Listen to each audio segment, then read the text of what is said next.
We have filed a complaint against Mr. Rahul Gandhi for physical assault and incitement. हमने श्रीमान राहुल गांधी जी के खिलाफ Delhi police में शिकायत दर्ज कराई है उनके द्वारा शारीरिक हमला और उकसाने के लिए। और जो हमने कंप्लेंट दर्ज कराई उसमें हमने विस्तार में बताया है कि जो घटनाक्रम आज सुबह हुआ पार्लियामेंट के मकर द्वार के बाहर, जहां एनडीए के सांसद शांतिपूर्वक तरीके से कांग्रेस के झूठ के प्रोपेगेंडा को बेनकाब कर रहे थे और उनसे माफी की मांग कर रहे थे, उसी समय लगभग 10:40 से 10:45 के बीच में श्रीमान राहुल गांधी जी अपने कुछ इंडी अलायंस गठबंधन के सांसदों के साथ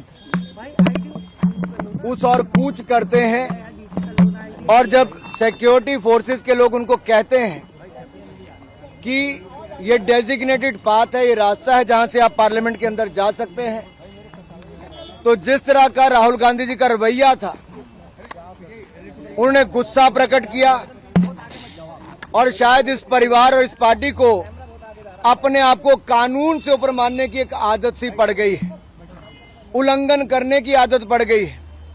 वो डेजिग्नेटेड पाथ जो बताया गया रास्ता उस पर नहीं गए, बल्कि एनडीए के सांसदों के बीच में दल बल के साथ कूच कर गए।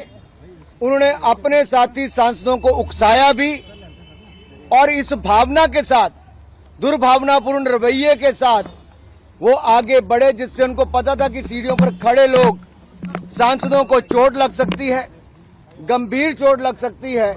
और उन्होंने वही किया। उस धक्के में जहां एक और मुकेश राजपूत जी सिर के बल गिरे, उनको सिर के पीछे चोट लगी, वहीं पे पूर्व मंत्री और सांसद प्रताप सारंगी जी के आगे सिर फट गया है। अब सुनने में आया कि उनको एमआरआई वगैरह करवाने के लिए लेकर गए हैं। यही नहीं, ये शारीरिक हमला करना और उकसाने का काम उन्होंने किया है।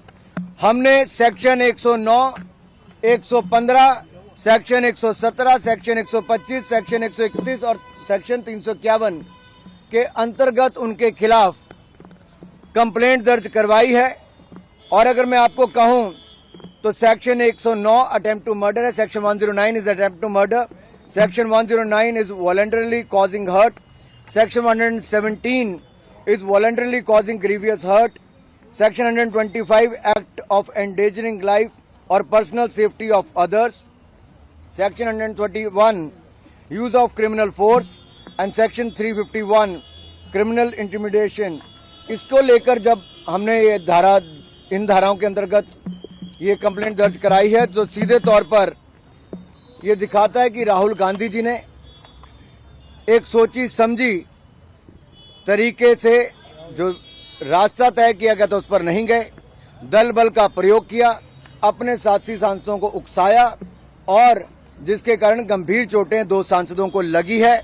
और जिस तरह का दुर्व्यवहार उन्होंने किया, एक महिला सांसद जो नागालैंड से आती है, अनुसूचित जनजाति से हैं, प्रण कौनियाक जी, उन्होंने राज्यसभा के चेयरमैन के सामने भी जो अपनी बात रखी है, वो राहुल गांधी जी के महिलाओं के प्रति रवैये को लेकर भी दिखाता है। और अगर आप उसके बाद देखिए, जब डॉक्टर हेमांग जोशी जी जो हमारे वडोदरा के सांसद हैं, जिन्होंने कंप्लेंट दर्ज कराई, ये राहुल गांधी जी को प्रोटेस्ट के दौरान जब लाए भी कि आइए आपके इस सोच के कारण और आपके जो आपने धक्का दिया है उसके कारण गंभीर चोट सांसद को लगी है, तो आप राहुल गांधी जी का वो वीडियो देखिए। राहुल जी की वो अहंकार, वो अत्याचार करने के बाद भी उनका अहंकार कम नहीं हुआ। और ये अहंकार इतना था कि एक सांसद को जो सिर पर गंभीर चोट लगी, खून निकल रहा था, उनका हाल भी नहीं पूछा और अपनी अकड़ में वहां से चले गए। जबकि एक महिला सांसद डॉक्टर शबरी बायरेड्डी जो आंध्र प्रदेश से आती हैं, टीडीपी की सांसद हैं, उन्होंने फर्स्ट एड देने का काम, खून रोकने का काम उनका किया। उन्होंने कहा भी कि आपका ऐसा रवैया राहुल जी कैसे हो सकता है। तो अहंकार देखिए उनका राहुल जी का, बगैर उस सांसद से एक बात कहे भी, माफी मांगना तो दूर, राहुल गांधी जी का अहंकार इतना था, उनकी बॉडी लैंग्वेज दिखाती है क्योंकि वो अपने आप को इस देश के कानून से ऊपर समझती है। हमने पुलिस थाने में इतने कहा कि कानून के अंतर्गत, इन धाराओं के अंतर्गत आप जांच कीजिए और उचित कार्रवाई करने का काम कीजिए। SC/ST एक्ट के लिए कांग्रेस ने प्रेस किया है, बिकॉज